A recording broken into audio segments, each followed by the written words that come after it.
Lake Trail Disc Golf Course is located in Courtenay, BC, Canada. It's a short 9-hole par 3 with dirt tees. It's free to play, but it's on school property, so teachers and students have the right of way. This is a basic overview and flyover, and I hope you find it useful. Let's get into the video. Hole 1, pinched off by the first available on the left there. This hole calls for a backhand flex shot with something stable.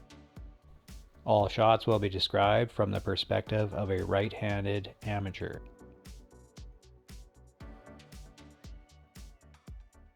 And people that have troubles finding the next tee on this course, there is an arrow on the top, and it points you to the next tee. And you'll notice here all the popular spots now that it's raining, that really gets highlighted by the puddles, and it makes it unplayable if you prefer those spots in the rain unless you bring gum boots. Okay. Number 2, this is a bit longer, coming in at 213 feet, 65 meters. Yeah, you see the left side of the fairway is wide open. You can go backhand here, but those trees on the right tend to come into play.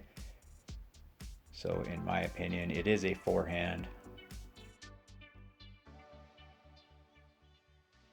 And number 2, there it is. Again, there's the arrow on top of the basket pointing us in the direction of the next tee box. Coming up on number 3 tee box here.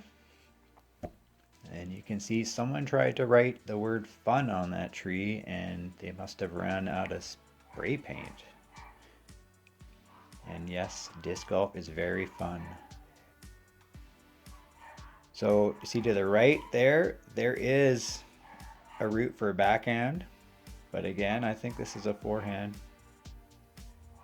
Start it out to the left there and have it fade over these logs, which you can get denied by, and these other logs which are strategically positioned. And there's 3, and the arrow pointing us to the next tee.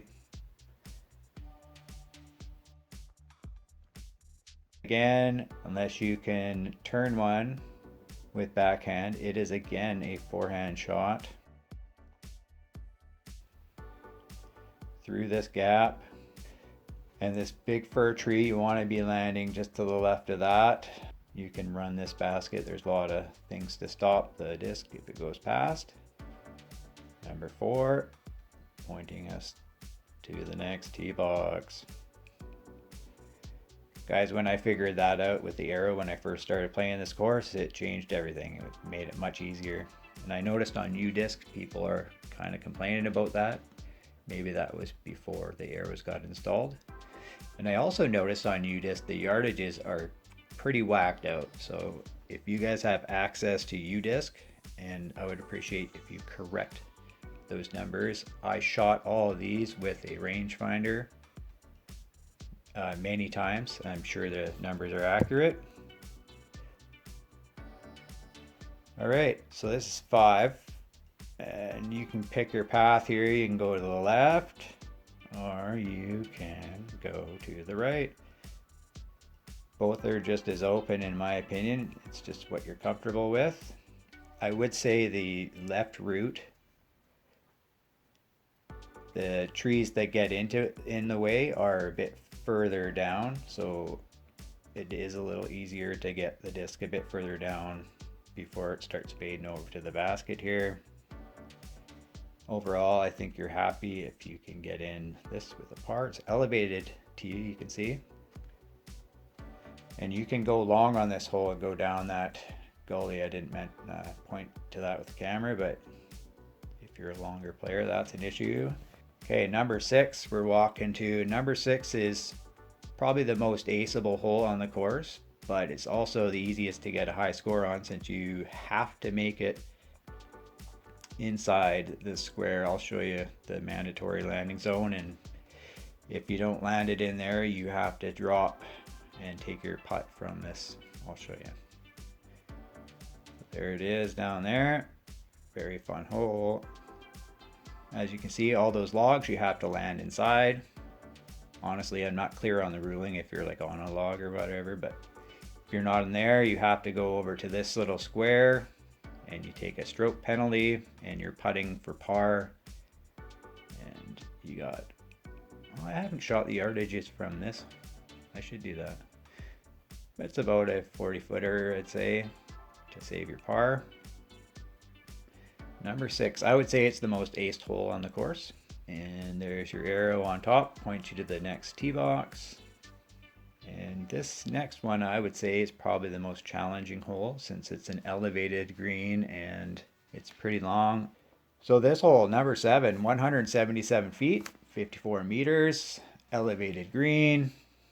I mean, backhand, forehand, whatever you're able to play is probably the play here. And anything long is coming back towards the hill going down, so it's kind of sketch. Number 7. There's your arrow. All right, number 8. Again, 177 feet, 54 meters. It's kind of hard to see that basket there. This has 2 out of bounds sections. If you look online, they make no mention of this gravel pit being out of bounds, but I don't know. Someone tell me if you know. Calls for a turnover backhand or an overstable forehand.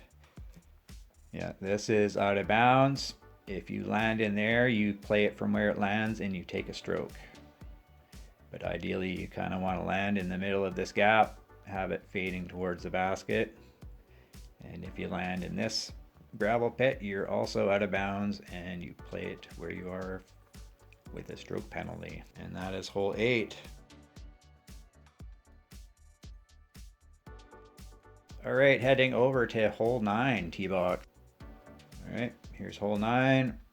You can see where everyone shoots from. They usually, typical play here is a backhand through this gap right here. And if you're a forehand player, you're probably not going to choose that route. You're going to go this way. In my opinion, one of the tougher holes. It's pretty tight, and there's a lot of these things going on, little trees in the middle. And there you go. Oh yeah, 153 feet for hole 9. And there's no arrow. That means there's no more, right? So before, this used to be a 12-hole course, I believe.